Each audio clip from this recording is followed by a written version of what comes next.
we watched Superman Unbound. Oops, hold on. Anyways, we watched Superman Unbound. It's always been one that I passed over. I watch a lot of the animated DC things. They got a lot of bangers there, if you don't know. This one it's pretty good. It's fine.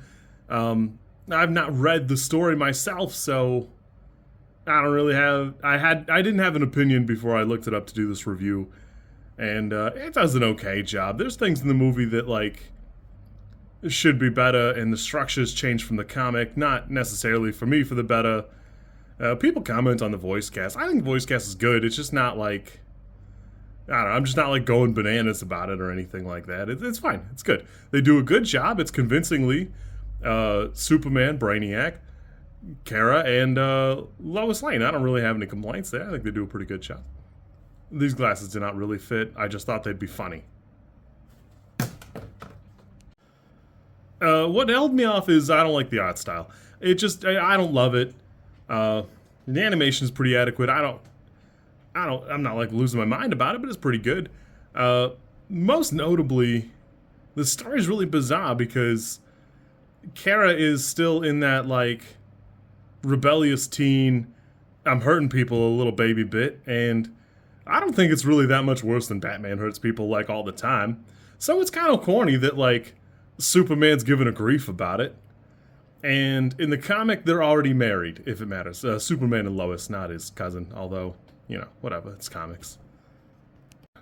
I will say, I think this is the first and only time I can remember somebody in the Daily Planet or in Clark Kent's life implying that he's gay as like an explanation for all his corny behavior and like his gigantic muscles.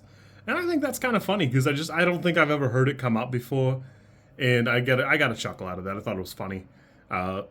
Whatever, it is what it is.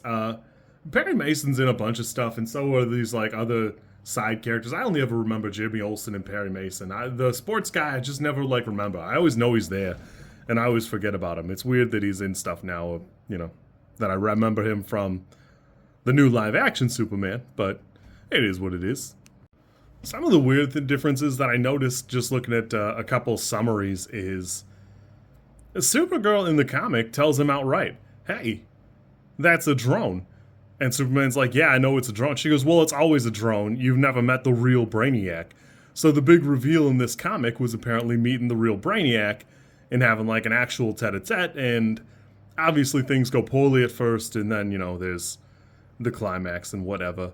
The climax is somewhat significantly different. There's still like the missile thing with Supergirl and Superman and Brainiac have an out, but among the changes, most notably, Lois Lane whispering to Superman that if this was going to be the end, I still love you, and that, you know, inspires him to focus and bring out his reserves, and Brainiac still like kind of thrashes him a little bit, and then Brainiac goes on and on about how the Earth like neutered him, which is a bananas thing to say for like somebody who's been punched by Superman.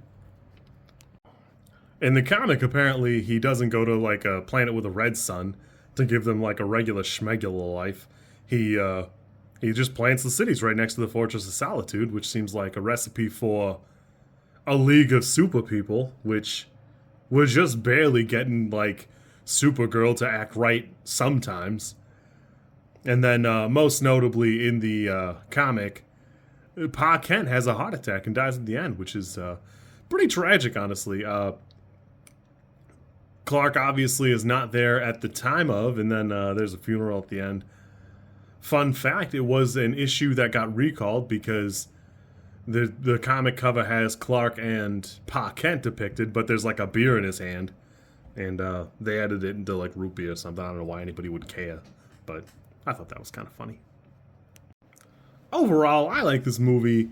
When the bot first appeared, I thought it was a Metallo or somebody, and I was excited because I thought the world would feel more full, other than just like some random terrorists or whatever. It's fine. I don't love it. The art style is not my favorite thing. It does a good job. It's fine. It's probably like a solid 6 for me. It's enjoyable. I'm kind of surprised by the changes they make because